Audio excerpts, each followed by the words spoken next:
तो finally the women reservation bill fails इन लोकसभा। लोकसभा महिला आरक्षण विधेयक को पास नहीं करा पाई, सरकार महिला आरक्षण विधेयक को पास नहीं करा पाई। और दरअसल ये जो महिला आरक्षण बिल की मैं बात कर रहा हूं, वुमेन रिजर्वेशन बिल जो आप सुनते हैं, दरअसल ये वुमेन रिजर्वेशन बिल नहीं, दरअसल ये कॉन्स्टिट्यूशनल अमेंडमेंट बिल था जो सरकार संसद में लेकर के आई थी, मतलब लोकसभा में चर्चा हो रही थी। और ये अमेंडमेंट बिल था 131st कॉन्स्टिट्यूशनल अमेंडमेंट बिल। तो आप 131st कॉन्स्टिट्यूशनल अमेंडमेंट बिल कहिए कि सरकार पास नहीं करा पाई। वो अलग बात है कि मीडिया के अलग अलग चैनल्स पर, न्यूज़पेपर वगैरह में वुमेन रिजर्वेशन बिल जैसी हेडलाइन दी जा रही है। हाँ, 131st कॉन्स्टिट्यूशनल अमेंडमेंट बिल का एक पार्ट है women reservation bill, that is the नारी शक्ति वंदन अधिनियम। तो ये पूरा मामला क्या था, क्यों नहीं पास हो पाया, अब इससे सरकार के लिए क्या चैलेंज है, विपक्ष के लिए क्या है, इसमें खुश होने के लिए क्या वाकई में विपक्ष की ये जीत है और सरकार क्या वाकई में हार गई है। तो चलिए आइए आज के इस सेशन में इन्हीं सारे बिंदुओं पर चर्चा करते हैं। तो hello and I welcome you all to my this session. आप सबको मेरी तरफ से जय हिंद। तो जैसा मैंने आपसे बताया कि 131st कॉन्स्टिट्यूशनल अमेंडमेंट बिल दरअसल सरकार ने पेश किया था और इसके लिए सरकार ने 16, 17, 18 3 दिन संसद का स्पेशल सेशन, स्पेशल सिटिंग बुलाई थी। अब देखिए, मीडिया में स्पेशल सेशन वर्ड यूज हो रहा था, वो भी गलत है, क्योंकि this was not special session, you should call it special meeting, because अभी हमारा बजट सेशन का एंड नहीं हुआ था। क्योंकि सेशन को एंड करना as per the constitution of India राष्ट्रपति का काम है, जिसको हिंदी में सत्रावसान कहते हैं, इंग्लिश में प्रोग्वेशन कहते हैं। तो ऑलरेडी पार्लियामेंट का बजट सेशन चल ही रहा था, 2 अप्रैल को उसमें ब्रेक दिया गया। उसके बाद थोड़ा सा गैप दे करके ये 3 दिन सरकार ने जो स्पेशल सिटिंग बुलाया, this is not special session. तो 16, 17, 18 को 3 दिन सरकार ने constitutional amendment bill 131st amendment bill पर चर्चा करने के लिए स्पेशल सिटिंग को बुलाया। अब इस स्पेशल सिटिंग में लोकसभा के अंदर जब कल वोटिंग हुई तो वोटिंग का नतीजा कुछ ऐसा निकल करके आया, और वोटिंग का नतीजा ऐसा निकल के आया कि सरकार के फेवर में पड़े 298 वोट्स और सरकार के अगेंस्ट पड़े 230 वोट्स, टोटल वोट पड़े 528 वोट। और इसका रिजल्ट ये रहा कि finally government constitutional amendment bill 131st amendment bill pass नहीं करा पाई और लोकसभा में वुमेन रिजर्वेशन बिल फेल हो गया। क्योंकि पहले वुमेन रिजर्वेशन बिल पे चर्चा हो रही थी तो गवर्नमेंट उसको पास कराना चाहती थी। अब इसी वुमेन रिजर्वेशन बिल में डिलिमिटेशन बिल भी जुड़ा हुआ है। आजकल आप डिलिमिटेशन वर्ड बहुत सुन रहे होंगे। तो डिलिमिटेशन पर भी आगे चल करके वोटिंग होनी थी, क्योंकि ये तीनों बिल लिंक्ड थे। अब क्योंकि एक बिल नहीं पास हुआ तो सरकार ने 2 फर्दर बिल्स पर भी वोटिंग कराने का अपना जो आइडिया था उसको ड्रॉप कर दिया। तो कुल मिलाकर के देखिए, ये जो कॉन्स्टिट्यूशनल अमेंडमेंट बिल था, इस कॉन्स्टिट्यूशनल अमेंडमेंट बिल में 131st अमेंडमेंट बिल में मैं बता रहा हूं आपको कि 3 बिल गवर्नमेंट को पास कराने थे। अब वो 3 बिल कौन कौन से थे, ये देखिए, ये 3 बिल हैं आपके, ये 3 बिल हैं। तो इसको आप वुमेन, मतलब आप इसको नारी शक्ति वंदन अधिनियम ना कहिए, इसको आप 131st कॉन्स्टिट्यूशनल अमेंडमेंट बिल कहिए। हाँ, उसमें जो फर्स्ट था वो आपका जो नारी शक्ति वंदन बिल पास हुआ था 2023 में, उसमें अमेंडमेंट के लिए था, उसमें अमेंडमेंट के लिए था। तो क्योंकि वही जब नहीं पास हुआ तो सरकार ने कहा हम आगे भी कोई काम अब नहीं करेंगे। तो 131st कॉन्स्टिट्यूशनल अमेंडमेंट बिल में एक तो हो गया आपका नारी शक्ति वंदन अधिनियम संशोधन बिल, फिर दूसरा है आपका डिलिमिटेशन बिल, डिलिमिटेशन भी गवर्नमेंट को कराना है तो डिलिमिटेशन बिल भी सरकार लेके आई। और तीसरा है आपका यूनियन टेरिटरी, यूनियन टेरिटरी, क्योंकि लोकसभा की जो सीटें बढ़ेंगी उसमें यूनियन टेरिटरी की भी सीट्स बढ़ने का प्रपोजल था। तो कुल मिलाकर के ये 3 बिल थे, इस पे वोटिंग हो रही थी 131st अमेंडमेंट बिल पर। अब इसी को गवर्नमेंट पास नहीं करा पाई। क्यों नहीं पास करा पाई, देखिए बहुत सिंपल सा रीजन है, क्योंकि ये कॉन्स्टिट्यूशनल अमेंडमेंट बिल था। तो कॉन्स्टिट्यूशनल अमेंडमेंट बिल को पास कराने के लिए आपको 2/3 मेजॉरिटी चाहिए, स्पेशल मेजॉरिटी चाहिए। और हुआ क्या कल, देखिए ऐसा है, पिक्चर एकदम क्लियर थी ये बिल पास नहीं हो पाएगा, क्योंकि अगर आप एनडीए की स्ट्रेंथ को देखेंगे, NDA that is the national democratic alliance led by BJP, तो अगर आप एनडीए की स्ट्रेंथ देखेंगे, इसमें बीजेपी है, जेडीयू है, टीडीपी है और भी बहुत सारे दल हैं, अगर आप इनकी टोटल स्ट्रेंथ देखेंगे तो अकेले एनडीए 2/3 मेजॉरिटी नहीं गेन कर सकती। हां, अगर ये 2019 और 2014 वाली सरकार होती, जब मोदी जी पहली बार देश के प्राइम मिनिस्टर बने और फिर 19 में जब प्राइम मिनिस्टर बने, तो he was having at that time the full fledge majority, तब अगर ये बिल लाए होते ना तो आसानी से पास करा दिए होते। लेकिन अब क्योंकि बीजेपी के पास अकेले केवल 240 ही तो है, 240 है, और आप जब कहते हैं कि you need to have 2/3 majority, तो 2/3 मेजॉरिटी के लिए आपको चाहिए 352, ओके, आपको 352 चाहिए, और बीजेपी के पास 240 ही है, तो 352 कहां से आएगा? और टोटल एनडीए की आप स्ट्रेंथ देख लेंगे तो वो मेरे ख्याल से एनडीए की स्ट्रेंथ टोटल अगर आप देखेंगे तो नियर अबाउट 278 के आसपास है, 278 के आसपास टोटल, बीजेपी एंड एलाइज वगैरह को सबको मिला देंगे, और चाहिए आपको 352, तो ये तो बिल नहीं पास हो पाता। अब गवर्नमेंट बार बार विपक्ष यही कह रही थी कि प्लीज आप हमारा साथ दीजिए, बहुत एम्बिशियस, बहुत हिस्टोरिक हम बिल लेकर के आए, महिलाओं के अधिकारों का बिल है, उनको 33% रिजर्वेशन हम देंगे, आप हमारा साथ दीजिए और अंतरात्मा की इनर वॉइस को सुनिए और हमारे साथ आइए। लेकिन विपक्ष ने गवर्नमेंट का साथ नहीं दिया, विपक्ष इसके अगेंस्ट वोट कर गया। तो जब विपक्ष ने इसके अगेंस्ट वोट कर दिया तो टोटल जो वोट पड़े कल, वो पिक्चर कुछ इस तरीके से रही कि 298 वोट पड़ गए गवर्नमेंट के फेवर में और गवर्नमेंट के अगेंस्ट पड़ गए 230, टोटल वोट पड़े 528। अब आप देखें 298 वोट पड़े हैं गवर्नमेंट के फेवर में और चाहिए कितने, 352, तो ऑटोमेटिकली ये बिल पास नहीं हो पाएगा। और वही हुआ कि ये बिल पास नहीं हो पाया, फाइनली बिल कल गिर गया। एक हिस्टोरिक बिल गवर्नमेंट इसको कह रही थी और गवर्नमेंट का मानना है कि विपक्ष ने बहुत ही गोल्डन अपॉर्चुनिटी मिस कर दी महिलाओं के वेलफेयर के लिए, और भारत की महिलाएं जो हैं वो विपक्ष को माफ नहीं करेंगी, और आने वाले लोकसभा विधानसभा के चुनाव में विपक्ष कैसे मुंह दिखाएगा महिलाओं को। तो विपक्ष सरकार को कह रहा है कि तुम कैसे मुंह दिखाओगे, ये तुम्हारी हार है, ये लोकतंत्र की जीत है।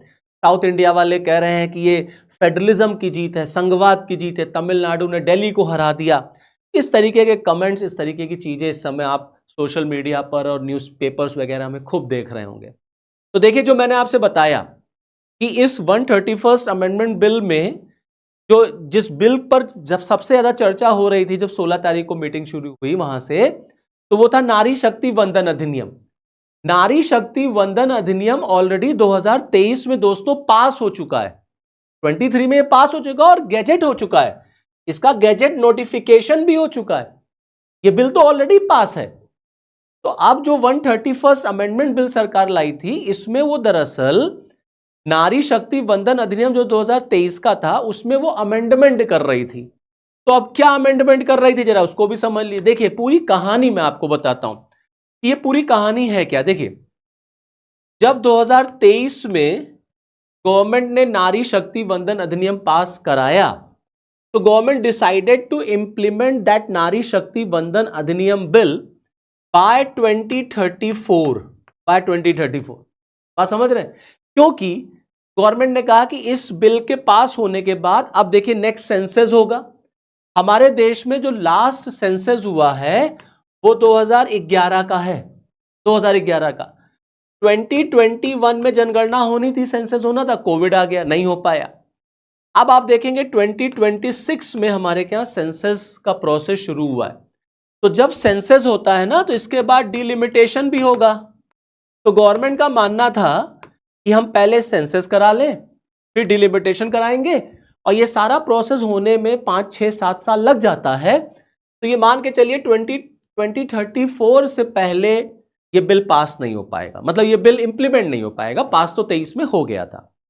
इसका मतलब है कि महिलाओं को जो 33% हम रिजर्वेशन दे रहे हैं पार्लियामेंट में, वो 2034 में जाके इंप्लीमेंट होगा। तो फीमेल्स को, भारत की महिलाओं को 34 तक इंतजार करना पड़ेगा। On the other hand opposition जो है, जब ये बिल पास हुआ तो अपोजिशन ने क्या कहा? अपोजिशन ने कहा कि government should implement it on immediate basis, इसको तुरंत लागू करिए, 24 से ही लागू करिए, क्योंकि 24 में हमारे क्या लोकसभा के इलेक्शंस हुए थे। तो विपक्ष ने सरकार से कहा कि आप इसको इतना वेट क्यों कर रहे हैं, आप 34 तक क्यों लेके जा रहे हैं, जस्ट इंप्लीमेंटेड बाय 2024, और 24 में इंप्लीमेंट करिए, and why to wait for delimitation and census. 543 जो लोकसभा की सीट है, इसी पर 33% आप रिजर्वेशन दे दीजिए, 33% ऑफ 543 इसी पे दे दीजिए, और 24 में ही आप इसको इंप्लीमेंट कर दीजिए, 24 में ही। तो विपक्ष पहले ये स्टैंड ले रहा था, गवर्नमेंट ये स्टैंड ले रही थी। अब हुआ क्या? अब ये उल्टा हो गया।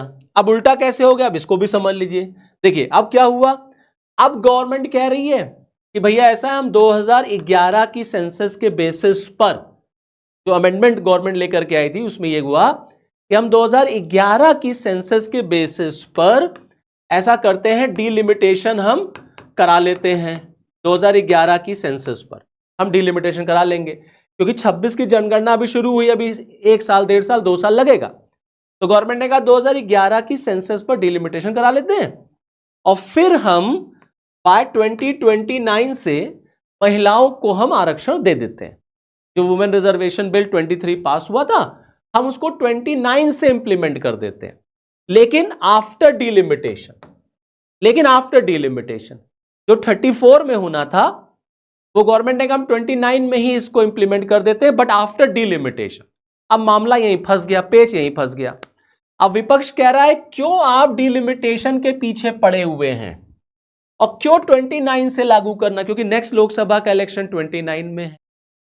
तो विपक्ष कह रहा है वाई डिलिमिटेशन, वाई 2029, आप इसको लागू करिए तुरंत, 2011 की जनगणना के बेसिस पर इसको आज ही से लागू कर दीजिए, इंप्लीमेंट करिए, तुरंत इंप्लीमेंट करिए इसको। क्यों डिलिमिटेशन के लिए आप वेट कर रहे हैं, और क्यों आप इसको 2029 में इंप्लीमेंट करना चाहते हैं? तो अब विपक्ष गवर्नमेंट के ऊपर क्वेश्चन मार्क लगा रहा है कि अब आप क्यों कह रहे हैं 2011 की जनगणना, तो व्हाई आर यू इन सो हरी? अब आप 2011, पहले सरकार 11 के खिलाफ थी, विपक्ष 11 को फेवर कर रहा था, अब सरकार 11 के फेवर में, विपक्ष विरोध कर रहा है। तो ये जो पॉलिटिक्स है ना, देखिए ऐसा है, पॉलिटिकल पार्टीज का काम ही होता है पॉलिटिक्स करना। अगर पॉलिटिकल पार्टीज जो है वो पॉलिटिक्स नहीं करेंगी तो पॉलिटिकल पार्टीज कैसे पॉलिटिकल पार्टीज होंगी? तो उनका तो काम ही होता है, सरकार का कभी काम है राजनीति करना और विपक्ष का काम है राजनीति करना। भाई अगर बंदर जो है वो गुलाठी मारना छोड़ देगा तो फिर बंदर का नेचर कैसे पता चलेगा? और अगर शेर जो है वो पंजा मारना छोड़ दे, शिकार करना छोड़ दे, तो फिर शेर का नेचर कैसे पता चलेगा? तो पॉलिटिकल पार्टीज तो पॉलिटिक्स करेंगी ही करेंगी। आप कोई भी काम करेंगे उस पर राजनीति होगी। सरकार अपना तर्क देगी, विपक्ष अपना तर्क देगा।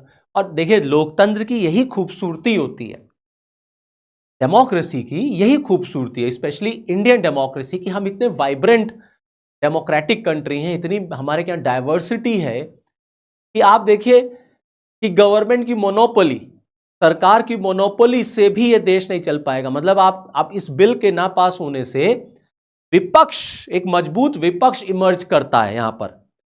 तो लोकतंत्र में मजबूत विपक्ष का होना बहुत जरूरी होता है, और अपोजिशन नहीं होगा तो गवर्नमेंट डिक्टेटरशिप में कन्वर्ट हो जाएगी, गवर्नमेंट वन वे हो जाएगी। This is the beauty of Indian democracy and this is how democracies behave. तो अगर सरकार और विपक्ष में जबरदस्त पंगा ना हो, बहस ना हो, आइडियोलॉजिकल क्लैश ना हो, तो राजनीति का मजा क्या? हाँ ये जरूर है कि ऐसा भी नहीं होना चाहिए कि उसमें देश का नुकसान हो, आम जनता का नुकसान हो। तो सरकार अपने जगह है और विपक्ष अपने जगह। तो आई होप अब ये कहानी आपको समझ में आई होगी कि नारी शक्ति वंदन अधिनियम तो ऑलरेडी पास हो चुका है 2023 में, और वो गैजेट में नोटिफाई भी हो चुका है। बस अब झगड़ा इस बात का था when to implement it and how to implement it. विपक्ष कह रहा है विदाउट डिलिमिटेशन उसको इंप्लीमेंट करिए, ऑन 543 सीट्स पे इंप्लीमेंट करिए, तुरंत इंप्लीमेंट करिए, हम अभी आपके साथ हैं। गवर्नमेंट कह रही है नहीं भैया पहले हमें डिलिमिटेशन करा लेने दो। अब ये डिलिमिटेशन क्या होता है जरा इसको भी समझ लेते। देखिए ऐसा है, यहां से शुरुआत करते हैं, ठीक है। अब आप देखें कि गवर्नमेंट डिलिमिटेशन करा करके, जो गवर्नमेंट कह रही है कि हम इसको नारी शक्ति जो 33% रिजर्वेशन है उसको हम 2029 से देंगे, क्योंकि डिलिमिटेशन के बाद लोकसभा और विधानसभा की सीटें बढ़ेंगी। अब अभी लोकसभा में 543 सीट्स हैं, अगर जो डिलिमिटेशन होगा उसमें जो प्रपोज्ड सीट है मैक्सिमम लोकसभा की वो 850 हो जाएगी। तो दरअसल सरकार लोकसभा की सीट पहले बढ़ाना चाहती है, फिर 33% रिजर्वेशन दे देना चाहती है बड़ी हुई सीट पर 29 से। विपक्ष कह रहा है हम इतना इंतजार नहीं कर सकते, महिलाएं इतना इंतजार नहीं करेंगी, उनको आप 543 पर ही दीजिए। अच्छा आप देखें आने वाले दिनों में संसद की सूरत आपको कैसी दिख सकती है, भाई आगे फिर ट्राई होगा इसको लेकर के। तो अगर मान लीजिए लोकसभा की सीटें बढ़ जाएंगी तो अभी 543 सीट है, मैक्सिमम प्रपोज्ड सीट कितनी है 850, याद रखिएगा 850 मैक्सिमम प्रपोज्ड सीट है यहां पर, ठीक है, मैक्सिमम प्रपोज सीट। और इसमें भी जो ये प्रपोज सीट है इसमें स्टेट से आएंगे 815 मेंबर्स जो हैं यहां पर स्टेट से आपको दिखाई देंगे 815, और जो यूनियन टेरिटरी से आएंगे वो 35। तो वही मैंने कहा ना यूनियन टेरिटरी अमेंडमेंट बिल भी आया है, तो 815 ये और प्लस 35 यहां पर। अब ये जो सीट बढ़ जाएगी इस पर गवर्नमेंट 33% रिजर्वेशन देगी, और बाय 2029 से बाय 2029 ये गवर्नमेंट का प्रपोजल था। विपक्ष इसी के खिलाफ था, विपक्ष कह रहा है 850 सीटें नहीं, आप 843 पर ही दे दीजिए और 29 का वेट नहीं करिए, आप अभी दीजिए तुरंत अभी, और हम अभी इसको आपको पास करा देंगे, हम सब आपके साथ हैं। और भारत में ये जो वुमेन रिजर्वेशन वाला मुद्दा है ना, ये दोस्तों कोई नई चीज नहीं है, ये बहुत पुरानी चीज है हमारे। अगर आप पूरा टाइमलाइन देखेंगे ना तो आई थिंक 40 इयर्स की जर्नी है ये, 40 इयर्स की जर्नी, कई दशक पुरानी, डिकेड लॉन्ग जर्नी है ये कि महिलाओं को जो है वो लोकसभा के अंदर रिजर्वेशन दिया जाए। और अगर आप देखें महिलाओं को रिजर्वेशन दिया जाए, अगर हम इसी की बात करें तो इसकी जर्नी शुरू होती है राजीव गांधी लेड कांग्रेस गवर्नमेंट से 1987 में। मैं आपको पूरा आपको अब जर्नी एक्सप्लेन कर रहा हूं, टाइमलाइन हम लोग डिस्कस कर रहे हैं, जिससे आपका पूरा एक नॉलेज इंक्रीज हो जाएगी और आपका जो सोशल अवेयरनेस है वो भी बढ़ेगा। आप किसी के साथ डिबेट भी कर सकते हैं, किसी को आप बता भी सकते हैं। तो पहला इंस्टेंस जो है, पहला एग्जाम्पल वो 1987 का है, जब राजीव गांधी लेड कांग्रेस गवर्नमेंट ने एक कमेटी बनाई थी, national prospective plan for women, ये कॉन्स्टिट्यूट किया था उन्होंने, और इसमें वुमेन रिजर्वेशन इन इलेक्टेड बॉडीज को रिकमेंड किया था। तो पहली बार महिलाओं को राजनीतिक आरक्षण दिया जाए, ये कांग्रेस की गवर्नमेंट राजीव गांधी सरकार ने 1987 में प्रपोज किया, ओके। लेकिन महिलाओं को रिजर्वेशन पहली बार 1993 में मिला 73rd और 74th अमेंडमेंट से, when PV Narasimha Rao was the prime minister. और ये मिला लोकल बॉडीज में, मतलब पंचायती चुनाव में, म्युनिसिपल कॉरपोरेशन वगैरह में, लोकल बॉडीज में, जो आपके रूरल और अर्बन लोकल बॉडीज हैं वहां पर गवर्नमेंट ने 1/3 सीट्स को रिजर्व कर दिया, 1/3 सीट्स। ये पहली बार महिलाओं को रिजर्वेशन दिया गया पॉलिटिकली, लेकिन नॉट इन लोकसभा और विधानसभा। कहां दिया गया? लोकल बॉडीज में, ओके। फिर 1996 में जब एचडी देवी गौड़ा देश के प्राइम मिनिस्टर थे, यूएफजी गवर्नमेंट थी, यूनाइटेड फ्रंट गवर्नमेंट, एचडी देवी गौड़ा। अब आज की जो जेनजी जनरेशन है वो तो शायद एचडी देवी गौड़ा जी का नाम भी उसने नहीं सुना होगा, बट एचडी देवी गौड़ा साहब भारत के प्राइम मिनिस्टर रह चुके हैं, बहुत कम समय के लिए थे लेकिन भारत के प्राइम मिनिस्टर थे ये, ओके। इनकी सरकार में, एचडी देवी गौड़ा की सरकार में, पहली बार बिल वुमेन रिजर्वेशन के लिए पेश किया गया, पहली बार वुमेन रिजर्वेशन के लिए पेश किया गया। लेकिन एससी एसटी का कोटा, ओबीसी का कोटा, कोटा विद इन अ कोटा के मुद्दों पर यह बिल पास नहीं हो पाया। फिर 98-99 में फिर अटेम्प्ट किया गया, 2 attempts failed to introduce the bill, 2 attempt किए गए but both the attempts failed, okay. फिर 2010 में जब डॉक्टर मनमोहन सिंह देश के प्राइम मिनिस्टर थे तो इन्होंने 108 कॉन्स्टिट्यूशनल अमेंडमेंट बिल पेश किया, 108, कॉन्स्टिट्यूशनल अमेंडमेंट बिल। राज्यसभा में ये बिल पास हो गया, लेकिन विद इन द गवर्नमेंट इतने डिफरेंसेस थे कि ये लोकसभा में कभी आया ही नहीं। It was never introduced in Lok Sabha. Okay, अब 2010 के बाद फिर 2023 में आप देखेंगे 128th अमेंडमेंट बिल 2023 में आया, जब मोदी जी देश के प्राइम मिनिस्टर थे, और 33% वुमेन रिजर्वेशन को पास करा दिया गया। नारी शक्ति वंदन अधिनियम 2023 में पास हो गया, जिसमें 33% women's reservation in Lok Sabha and विधानसभा की बात की गई। लेकिन इसको इंप्लीमेंट कब किया जाएगा? देखिए क्या लिखा है, next census and the delimitation. बस नेक्स्ट सेंसस और डिलिमिटेशन। तो 2023 के बाद जब नेक्स्ट सेंसस होगा, फिर डिलिमिटेशन होगा, तब ये बिल पास इंप्लीमेंट होगा। ये सब करते करते 2034 आ जाएगा। तो 2034 में इंप्लीमेंट होना था। तो बाद में भारत सरकार को ये रियलाइज हुआ होगा, भाई उनको अंतरात्मा ने कहा होगा सरकार को, यार ये बड़ा गड़बड़ हो रहा है, बहुत जो है देर से लागू होगा। और 29 में लोकसभा का इलेक्शन भी है, अभी कई राज्यों में भी इलेक्शन है, सर्वे भी पॉलिटिकल पार्टीज अपनी कराती रहती हैं। महिलाएं क्योंकि इस देश की आधी जनसंख्या है, तो उनको कैसे अपनी तरफ अट्रैक्ट करें, कैसे उनको अपनी तरफ जोड़े, तो ऐसा करो, इस बिल को जल्द से जल्द इंप्लीमेंट करो। Why to wait for so long? अब गवर्नमेंट ने कहा ऐसा करते हैं, 2011 की जनगणना ले लेते हैं, और 11 की जनगणना पे ऐसा करते हैं, डिलिमिटेशन करा देते हैं, और डिलिमिटेशन करा करके 29 में हम महिलाओं को आरक्षण दे देते हैं। अब विपक्ष कह रहा है तुम्हारी नीयत में खोट है, आपकी नीयत ठीक नहीं है, आप 2011 की जनगणना तुरंत लेना चाहते हैं, क्यों आप इतनी जल्दबाजी कर रहे हैं, और क्यों आप डिलिमिटेशन को इसमें इंक्लूड कर रहे हैं? बिना डिलिमिटेशन के आइए। तो ये डिलिमिटेशन क्या है, जो हम कई बार हमने ये वर्ड भी यूज किया, बड़ा सिंपल सा है। देखिए, डिलिमिटेशन एक कॉन्स्टिट्यूशनल एक्सरसाइज है, ठीक है, और डिलिमिटेशन को ही लेकर के देखिए साउथ इंडिया में सबसे ज्यादा विरोध है। सबसे ज्यादा विरोध हुआ था डिलिमिटेशन, जब संसद के अंदर ये हुआ कि अब सरकार डिलिमिटेशन करने जा रही है। और स्टालिन जो तमिलनाडु के मुख्यमंत्री हैं, उन्होंने डिलिमिटेशन बिल को आग भी लगाई विरोध करने के लिए। पूरा साउथ इंडिया जो है, तमिलनाडु, कर्नाटका, केरल, तेलंगाना, ये लोग विरोध कर रहे हैं। महाराष्ट्र और आंध्र प्रदेश फिलहाल विरोध नहीं कर रहा था।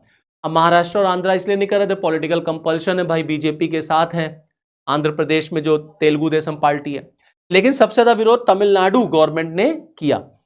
और जब ये बिल पास नहीं हुआ 131st अमेंडमेंट, तो देखिए तमिलनाडु डिफीट्स दिल्ली, ऐसे टैगलाइंस चलने लग गए कि तमिलनाडु ने दिल्ली को हरा दिया। मतलब ये भी ठीक नहीं है कि तमिलनाडु ने दिल्ली को हरा दिया, नॉर्थ साउथ डिवाइड है ना। स्टालिन का तुरंत सोशल मीडिया पे पोस्ट वायरल होता है, delimitation is about representation, about who gets a voice in India's democracy, it must strengthen the union not weaken its balance, the south stood united and made its voice heard, democracy prevailed, we never opposed delimitation, we asked for fairness, for a process that is consulted with the south, है ना, and agreed upon, not one pushed through for political gain, मगर इस तरीके की बातें, we stood for federalism and all those things। तो south India दरअसल तमिलनाडु का, मतलब पूरा ये जो साउथ है, तमिलनाडु, केरल, कर्नाटका, ये डिलिमिटेशन का विरोध क्यों कर रहे हैं? अब इसको समझने के लिए डिलिमिटेशन समझना पड़ेगा। तो देखिए डिलिमिटेशन क्या होता है, बहुत सिंपल सी बात है।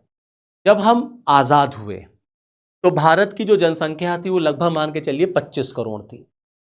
आज हमारे देश की जनसंख्या 140 प्लस करोड़ होगी, 140 प्लस करोड़ है। अब नए सेंसस के डाटाज आएंगे तो एकदम क्लियर पिक्चर पता चल जाएगी कितनी पॉपुलेशन है। जो रिप्रेजेंटेटिव होते हैं हमारे, जो लोकसभा और विधानसभा की सीटें होती हैं, वो पॉपुलेशन के बेसिस पर दी जाती है। मतलब एक सर्टेन पॉपुलेशन पर एक विधायक होता है, एक सर्टेन पॉपुलेशन पर एक सांसद होता है। तो जैसे मान लेते हैं फॉर एग्जांपल, दिल्ली एक संसदीय क्षेत्र है, Delhi is a constituency, Lok Sabha constituency. तो आपने देखा होगा कि दिल्ली के अंदर कई सांसद होते हैं, दिल्ली ईस्ट, दिल्ली वेस्ट, ऐसे करके कई सांसद होते हैं। आप जिस कॉन्स्टिट्यूएंसी में रहते होंगे वहां हो सकता है एक ही सांसद हो, है ना। वो इसलिए क्योंकि पॉपुलेशन के बेसिस पर रिप्रेजेंटेशन किया जाता है। अब आप देखें जब हमारे देश की जनसंख्या बढ़ रही है, तो जनसंख्या ज्यादा हो रही है, तो हमारे सांसदों विधायकों के ऊपर बर्डन पड़ने लग जाता है ना। भाई एक सांसद 10,000 लोगों का रिप्रेजेंटेशन कर रहा है, एक सांसद 2,000 लोगों का रिप्रेजेंटेशन कर रहा है। तो अगर एक सांसद 10,000 का रिप्रेजेंटेशन करे, एक सांसद 2,000 का, एक सांसद 10 लाख का, तो 10 लाख का बर्डन ज्यादा होगा ना, और 2,000 का रिप्रेजेंटेशन कम होगा। So this shows imbalance.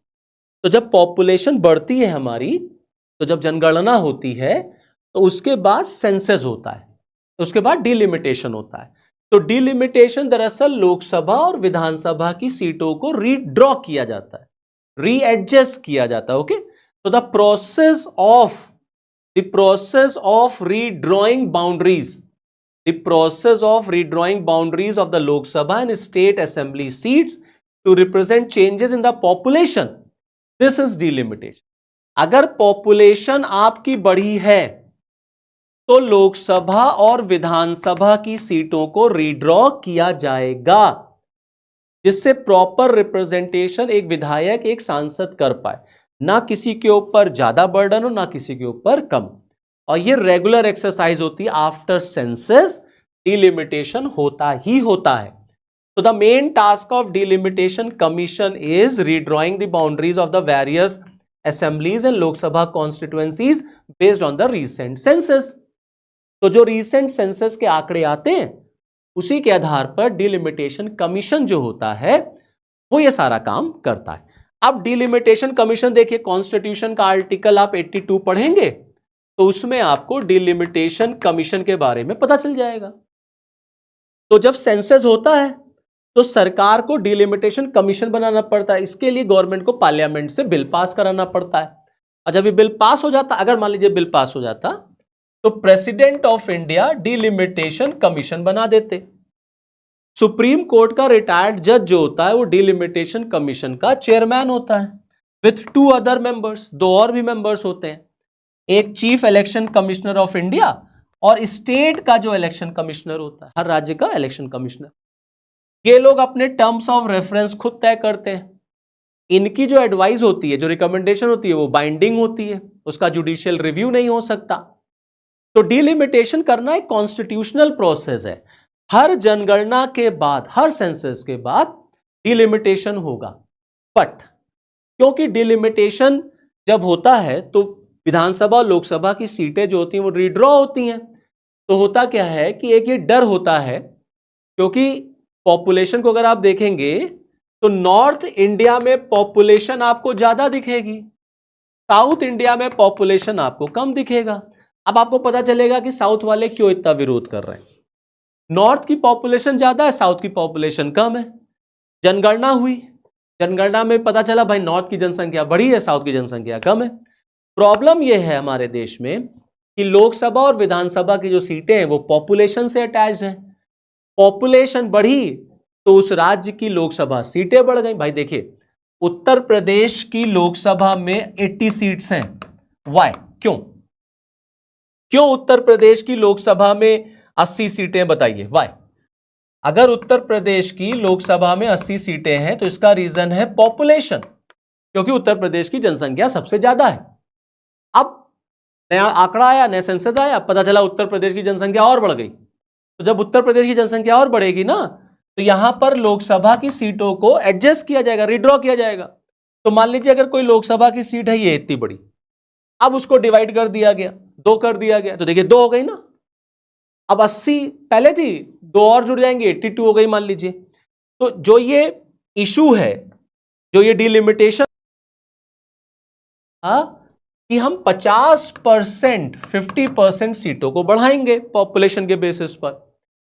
जब 50% सीटें बढ़ जाएंगी पॉपुलेशन के बेसिस पर, तो इस आधार पर, इस बेसिस पर अगर हम देखें, भाई उत्तर प्रदेश की 80 सीट है, इसमें 40 और जोड़ दीजिए, 40 और ऐड कर दीजिए, इट विल बिकम 120।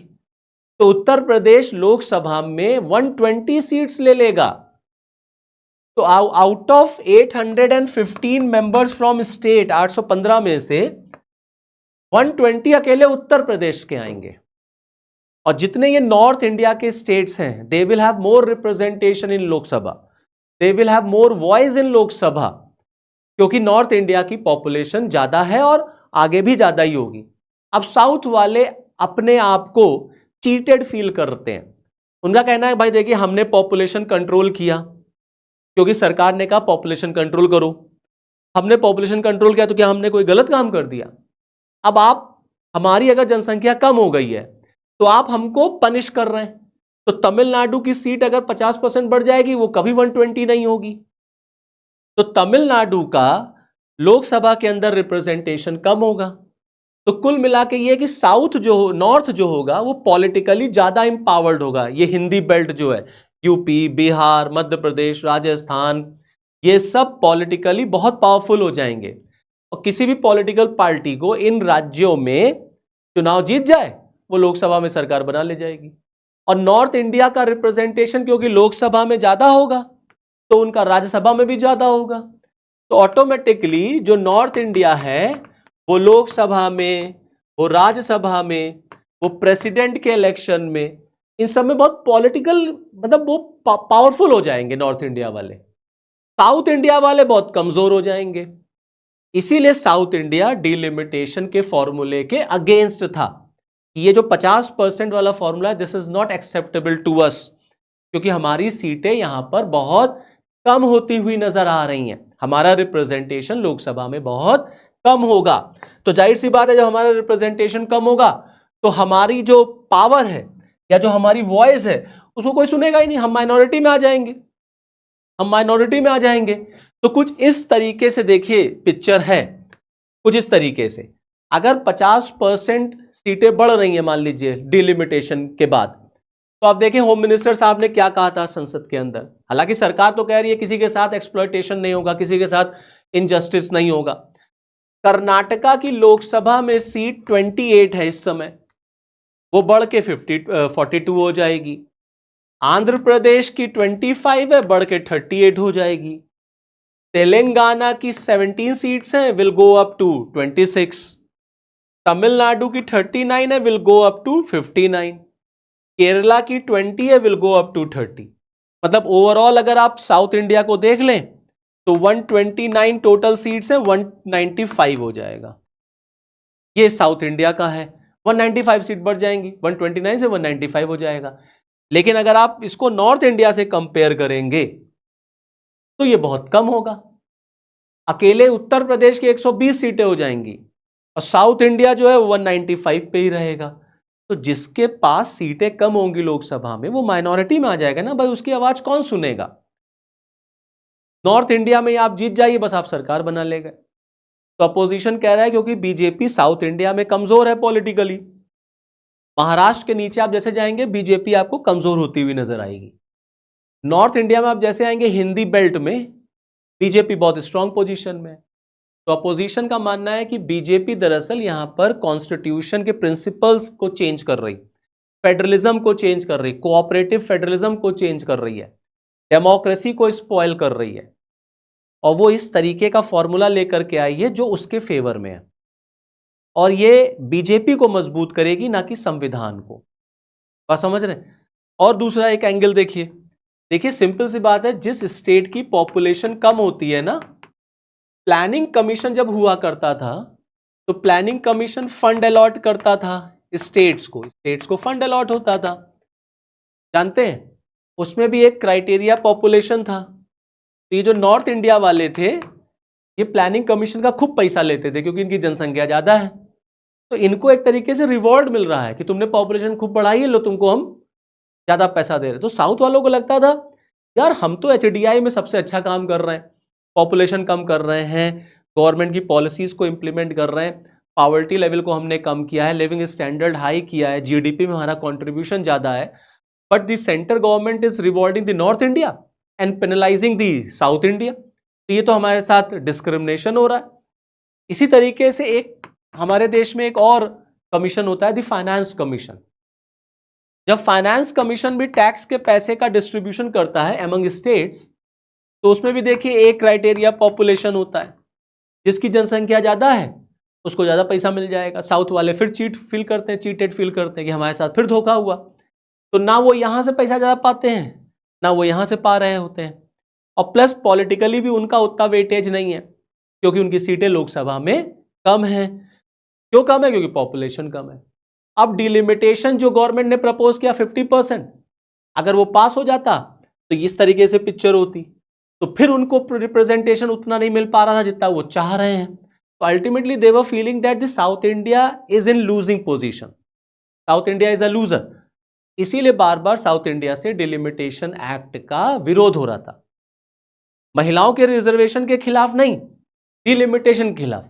और क्योंकि ये 131st अमेंडमेंट बिल में तीनों बिल जुड़े हुए थे, डिलिमिटेशन करा लें पहले, फिर महिलाओं का रिजर्वेशन इंप्लीमेंट करेंगे, तो 131st अमेंडमेंट बिल के अगेंस्ट में विपक्ष ने वोट डाल दिया।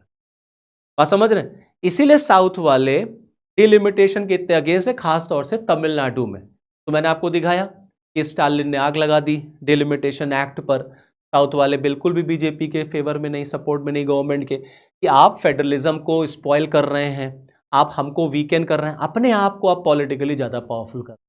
तो कुल मिलाकर के पिक्चर ये है कि पिछले 12-14 सालों में मोदी गवर्नमेंट की अगर हिस्ट्री देखें तो this is the first example when Modi government got a defeat और वो बिल को पास नहीं करा पाई लोकसभा में। अब सरकार ने फिलहाल क्लियर कर दिया है कि अब लोकसभा में जब नारी वाला बिल पास नहीं हो पाया है तो दोनों बिल और अब आगे वो नहीं रखेगी। तो अब देखेंगे आगे अब गवर्नमेंट की क्या स्ट्रैटेजी होती है। अब गवर्नमेंट कह रही है हम जनता के बीच में जाएंगे, तो देखा जाता है फिर आगे क्या होता है। तो this is all from this video. Next video में आपके साथ फिर मिलूंगा, तब तक के लिए जय हिंद।